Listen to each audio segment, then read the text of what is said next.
Xhemalia. Ilir mirëmbrëma dhe faleminderit që je me ne.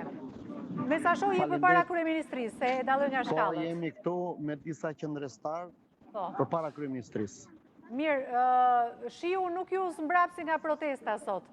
Për pak mendova se atë që nuk e bëri dot kryeministri do t'ju bënte natyra. Sot shiu ishte bekim për ne, në radhë parë sepse ne mendojmë që ato ishin lote e Ramës që Ramës, kështu që urojmë që sa më shpejt japi dorëheqjen dhe të largohet. Ilir, edhe sa kohë do të rezistoni kështu me protesta të përditshme? Deri në dorëheqjen e Ramës, ne nuk të rikemi.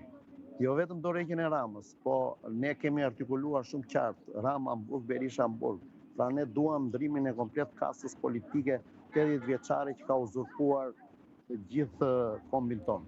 Keni bërë një listë me, aty thuhet 5 kërkesa, po t'i lexosh janë ja 20 edhe duan shumë kohë të realizohen. A nuk do të kishte qenë më mirë të fokusoheshit tek një kërkesë vetme, e cila është lehtësisht më e realizueshme se 20 të tjera që duan edhe shumë kohë edhe angazhimin e shumë faktorëve të tjerë, veçanërisht politik?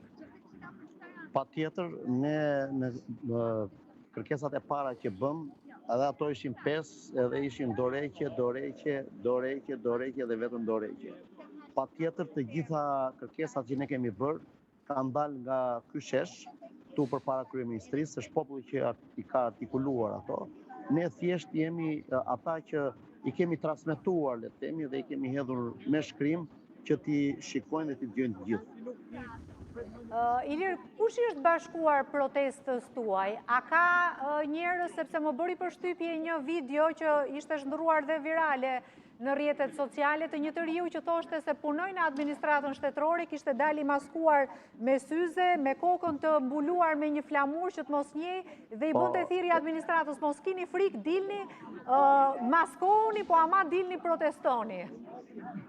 Shiko, si kjo protestë Shqipërisë i vjen njërë 500 vjetë dhe këtu ka dalë gjithë populli shqiptar, kemi gjithë të rinjtë që më në fund janë çuar nga kafet, kanë dalë në shesh, kërkojnë të drejtat e tyre, është një popull i gjithë që është çuar, janë të gjitha shtresat e popullsisë, ke administrat, ke punonjës, ke të rinj, ke pensionista, ke të gjitha shtresat e popullsisë. Pra kjo është një protestë kombëtare, është një protestë popullore, e cila kërkon vetëm rrëzimin e sistemit 80 vjeçar.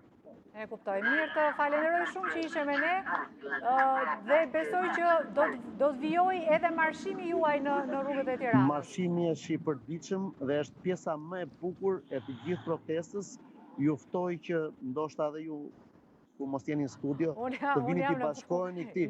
të vini t'i bashkoheni këtij marshimi sepse është diçka historike, është diçka e papërsëritshme, është një energji shumë e madhe e popullit shqiptar që më në fund është shtiruar. Falenderoj shumë edhe protestë të mbar. Nesër edhe nuk e di derisa do të zgjas. Nesër dhe më shumë.